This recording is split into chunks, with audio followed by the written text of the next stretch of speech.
बिस्मिल्लाहिर्रहमानिर्रहीम। Ladies and gentleman, अस्सलाम वालेकुम वरहमतुल्लाहि वबरकातुहू। नाज़रीन इकराम, आज की इस वीडियो में हम कुरान करीम के चैप्टर नंबर 26 सूरह शुअरा के वर्स नंबर 69 से लेकर वर्स नंबर 89 की रोशनी में इस्लाम एंड पॉलीथियस्टिक रिलीजन्स के हवाले से कुछ डिस्कशन करेंगे।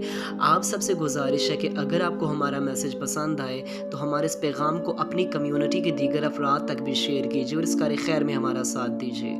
तो आइए बिना टाइम वेस्ट किए अपने आज के इस यूनिक से टॉपिक की जानिब बढ़ते हैं। Ladies and gentlemen, if we look at the list of polytheistic religions, तो हम सब जानते हैं कि आपके सामने एक लंबी लिस्ट आ जाएगी जो रिलीजन्स पॉलीथियज्म से बिलोंग करते हैं, जिनमें आपको हिंदुइज़्म सर फहरिस्त मिलेगी और इसके अलावा बुद्धिज़्म, सिखिज़्म और आपको कई एक ऐसे और मज़ीद रिलीजन्स नज़र आएंगे जो पॉलीथियज्म पर बिलीव रखते हैं।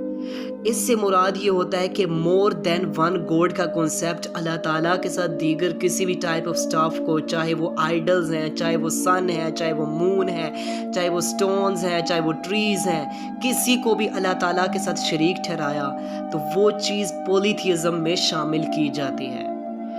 अब ये जो लोग अपने मन चाहे स्टाफ को अल्लाह ताला के साथ शरीक ठहराते हैं ना, उनसे अपनी विशेस मांगते हैं, उनसे मनाजात, उनसे हाजात मांगते हैं, उनसे दुआएं करते हैं, उनसे तलब करते हैं, उनसे हर गमी खुशी अपने दुख सुख में उन्हीं से मांगते हैं, उन्हीं से अपनी मुश्किलात का हल चाहते हैं।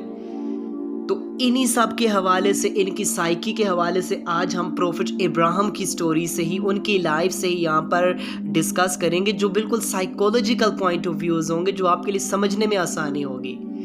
As you all know that कि प्रोफेट इब्राहिम जिस नेशन की तरफ आए थे वो पॉलीथियस्टिक नेशन थी। उधर लोग आइडल्स की वर्शिप किया करते थे, उधर बुत परस्ती हुआ करती थी, लोग बुतों को पूजते थे, उनसे मनाजात मांगते थे, उन्हीं से विशेस मांगते थे, उन्हीं के आगे वो सजूद करते थे, उन्हीं के आगे सर झुकाते थे।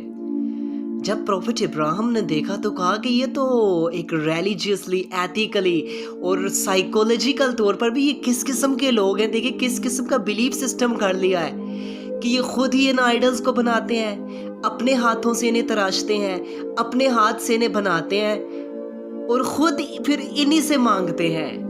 हालांकि प्रोफेट इब्राहिम अब उन्हें समझा रहे हैं, अब उन्हें टीच कर रहे हैं, उन्हें प्रीच कर रहे हैं कि ओ ग्रुप ऑफ पीपल्स, देखो ज़रा साइकोलॉजिकल पॉइंट ऑफ व्यू से इसको देखो ना कि किस तरह से तुम खुद इन्हें तराश के खुद इन्हें बनाते हो, फिर तुम इन्हीं से विशेस मांगते हो। देखो ये किस काइंड का स्टफ है, क्या ये बातें सुन सकते हैं, क्या ये देख सकते हैं, क्या ये खा पी सकते हैं, क्या ये इधर से उधर ट्रैवल कर सकते हैं? नहीं, हरगिज नहीं। साइकी किसी सूरत इस चीज़ को मानने को तैयार नहीं है कि एक पत्थर से, एक स्टोन से, एक वुड से तराशा गया आइडल वो आपकी बात को सुनेगा, वो आपका रिस्पॉन्स करेगा, वो खाना भी खाएगा, वो पानी भी पिएगा, वो ट्रैवल भी करेगा, वो आपकी हाजात भी पूरी करेगा, आपकी विशेस पूरी करेगा। हरगिज ऐसा नहीं हो सकता। Prophet Ibrahim psychological point of view से उन्हें यहाँ पर बता रहे हैं। उन लोगों ने आगे पता है क्या जवाब दिया? कहते हैं कि ओ इब्राहिम, हमने अपने बाप दादा को ऐसा करते पाया है। आज हमारी कौम वाला ही जवाब उन्होंने भी दिया।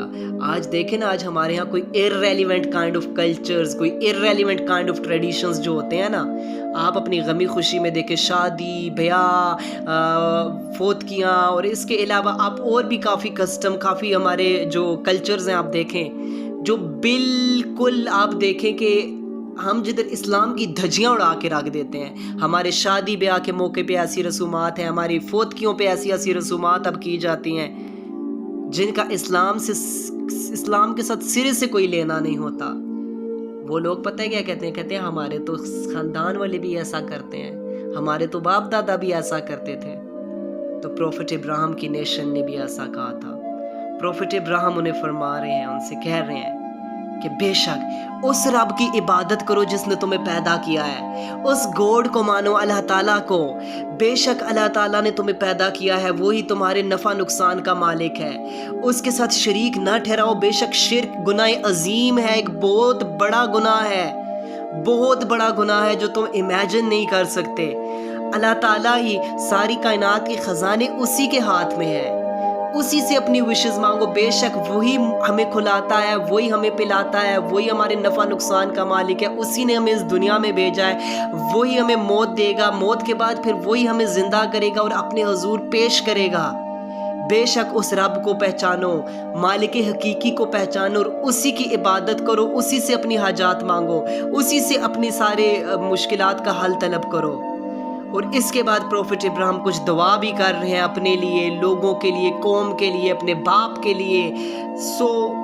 ये बताने का उनका मकसद ये था कि अल्लाह के साथ शरीक किसी सूरत नहीं किया जा सकता। तौहीद के मामले में, मोनोथिज्म के मामले में कोई कॉम्प्रोमाइज़ नहीं है। जब भी आपने अल्लाह की ज़ात, सिफ़ात, अफ़ाल में ज़रा बराबर किसी को शरीक ठहराने की कोशिश की तो डेफिनेटली आप शिर्क का इर्तिकाब कर रहे हैं, जो बहुत बड़ा गुनाह है।